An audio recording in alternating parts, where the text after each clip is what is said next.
네, Make Editable이라는 기능에 대해서 알아보겠습니다. 너무나도 지금 많이 이야기를 해왔었고, 프리미티브 오브젝트를 점선면 편집 모드로 진입하기 위해서 이제 Make Editable을 했던 그런 장면들을 많이 제가 보여드렸었는데, 이제 여기 인터페이스 상에서는 좌측 상단에 있는 이런 아이고요. 마우스를 위에 좀 올려보시면 이제 Make Editable이라고 해서 설명이 나와 있습니다. Convert a parametric object into a polygonal object. 그러니까 parametric object라는 거는 저희가 얘기한 프리미티브 오브젝트보다 좀 더 넓은 범위의, 그러니까 프리미티브 오브젝트의 그 특징을 꼭 집어서 얘기한 단어겠죠. parametric object. 수치로 제어할 수 있는 이런 파라미터 값들을 가지고 있는 오브젝트.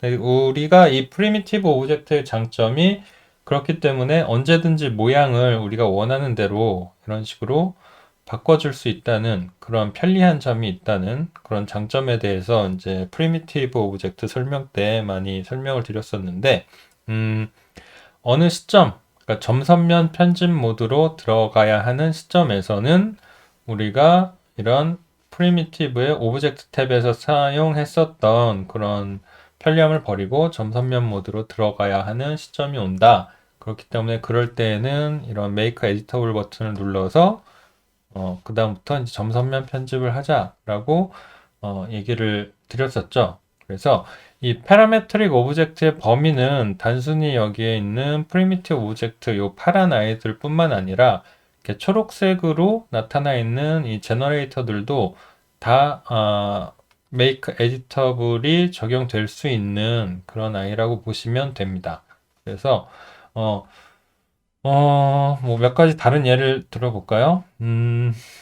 윈도우에 저희가 당연히 이제 폴리곤 이런 푸른색으로 나타나 있는 폴리곤 프리미티브 오브젝트들은 모두 이제 메이크 에디터블 버튼을 클릭을 해서 점선면 모드로 들어갈 수 있는 아이들이겠고요. 조금 더 여기 알파벳 V 키를 눌러 주시게 되면 이렇게 좀 퀵 메뉴가 바로 인터페이스 상에서 뜨게 되는데, 퀵 메뉴를 V표 눌러서 띄운 다음에 프로젝트 쪽으로 가보시면 지금 열려있는 모든 윈도우 창 리스트들이 뜨게 됩니다. 그래서 좀 더 빨리 창을 바꿔서 작업할 수 있는 그런 퀵 메뉴 기능이 또 있고요. 어레이라고 저희가 제너레이터에서 좀 알아봤었던 어레이를 구조를 보시면 스피어라고 되어 있는 원본 오브젝트가 있고 어레이라는 제너레이터가 이렇게 원형 배열을 만들어 주죠. 그래서 이 상태에서 메이크 에디터블을 해주시게 되면 하이라키가 어떻게 풀리냐면 원본 오브젝트는 그대로 프리미티브인 상태가 되고요. 그 아래에 이제 나와 있는 아이들은 이 스피어를 참조하고 있는 인스턴스로 풀리게 됩니다. 이런 식으로.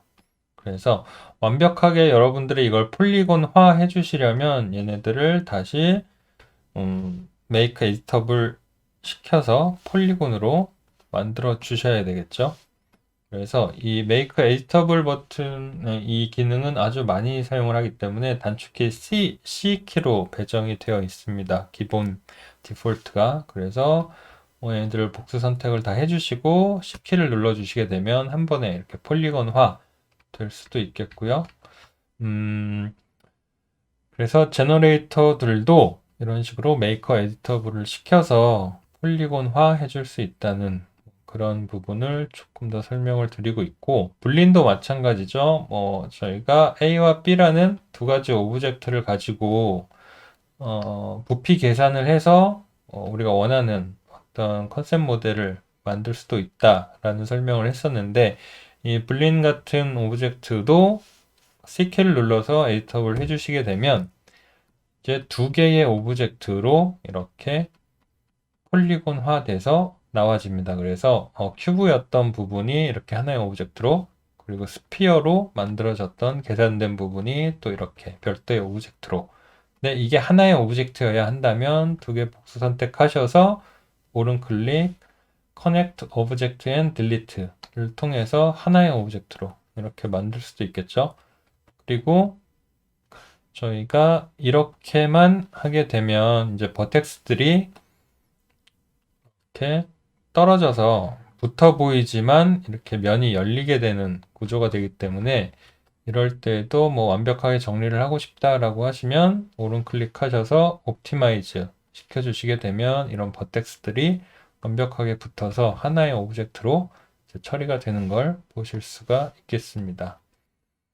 그리고 조금 더 다른 시메트리도 마찬가지겠죠. 시메트리를 통해서 여기에 나와 있는 폴리곤, 반쪽만 있는 이런 폴리곤 덩어리들이 이런 시메트리 모델링의 접근일 경우에는 이제 최종적으로는 어차피 시메트리를 하나의 완전한 덩어리를 만드셔야 돼요. 그래야 이제 텍스처 과정으로 넘어가기 전에 이제 베이스 메쉬가 온전하게 폴리곤화가 되어야 하기 때문에 그래야 이제 UV 작업이 이어지고 그걸 바탕으로 텍스처 작업까지 이제 가실 수가 있습니다. 그래서 이럴 때에도 시메트리로 어느 정도 이제 진행이 되셨다라고 하면 C키 눌러 주셔서 에디터블 해 주시고 이렇게 오브젝트를 보시면은 이렇게 하나의 오브젝트가 완벽하게 좌우가 대칭되는 구조로 만들어진 거를 보실 수가 있겠죠. 그래서 이런 것도 만약에 조금 더 확인을 원하시면 버텍스를 잡고 이렇게 움직여 보시면 시메트리 같은 경우에는 시메트리를 통해서 이 프리미티브가 점 자체를 이제 붙여 놓은 상태로 유지를 하는 옵션이 있었기 때문에 에디터블 했을 때에도 그런 것들이 적용이 돼서 잘 붙어 있는 걸 보실 수가 있겠고요. 그리고 마지막으로 여기에 넙스 모델링, 선을 재료로 해서 만드는 이 넙스 모델링 같은 경우에도 이 넙스 모델링을 좀 더 자세하게 다루는 그 과정이 또 있겠지만 장점은 재료가 다 선으로 살아있기 때문에 이런 모델링의 변형을 자유롭게 언제든지 바꿔서 할 수 있다는 그런 장점이 있는 아이인데 얘도 텍스처로 가기 위해서는 얘를 폴리곤화 시켜야 되기 때문에 그럴 때도 이제 에디터블 버튼을 눌러서 폴리곤으로 만들어 주시게 되면 지금 보시는 것처럼 뚜껑 부분이 이렇게 분리돼서 만들어지는 걸 보실 수가 있습니다. 이것도 마찬가지로 이 뚜껑 부분을 하나의 오브젝트로 합치고 싶다라고 하면은 다 덩어리를 선택하셔서 오른 클릭, Connect Object and Delete 해주시고 그러면 아까 보신 것처럼 분명히 버텍스가 이렇게 떨어져 있을 거예요. 그러면 이런 것들도 오른 클릭, 옵티마이즈 해주시게 되면 이런 버텍스들이 이런 식으로 붙어서 움직이는 걸 보실 수가 있습니다. 그래서 이렇게 편리하게 모델링 단계에서 편리하게 접근할 수 있는 다양한 프리미티브 그리고 제너레이터들 뭐 이런 기능들이 다 옵션들이 살아 있어서 편하게 사용하는 건 좋은데 이제 텍스처 단계 가기 전에는 이런 아이들을 다 폴리곤화 시켜 주시고 그 다음에 이어지는 UV 작업을 해주시고 그 다음에 텍스처 작업을 해주시고 그래야 하기 때문에 에디터블 과정이 꼭 필요하겠다라는 설명을 좀 드리고 있고요. 그것뿐만 아니라 만약에 데이터를 시네마 4D가 아닌 다른 툴로 가져가야 하는 파이프라인이 있는 경우에 여러분들이 작업 과정이 시네마 4D에서 시작해서 시네마 4D에서 끝난다 라고 하면은 어느 정도 뭐 이런 프리미티브나 제너레이터들을 유지하면서도 이제 끝까지 완성할 수 있는 경우도 생깁니다. 뭐 간단한 심플한 쉐입의 경우에는 하지만 그 데이터 자체가 C4D 환경을 벗어나는 순간부터는 이 프리미티브나 이런 제너레이터들이 가지고 있는 그런 편리한 옵션들은 이 로컬 기능이라고 보시면 돼요. 시네마 4D에서만 쓰는 기능.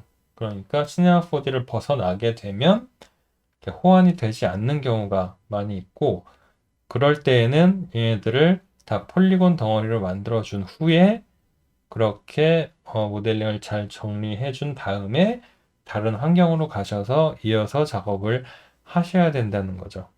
그렇기 때문에 우리가 make editable 개념은 굉장히 단순하지만 그리고 간단하지만 이런 것들이 제대로 잘 이루어져야 텍스처 작업까지도 이어서 갈 수 있고 다른 환경으로 가서 내가 만든 모델링을 좀 이어서 작업할 수도 있는 그 밑작업이 좀 필요한 거죠. 그래서 에디터블을 꼭 해서 폴리곤 덩어리로 만들어 주시는 과정이 꼭 필요하겠다라는 설명을 좀 드려봤습니다. 네, 설명은 여기서 마치도록 하겠습니다.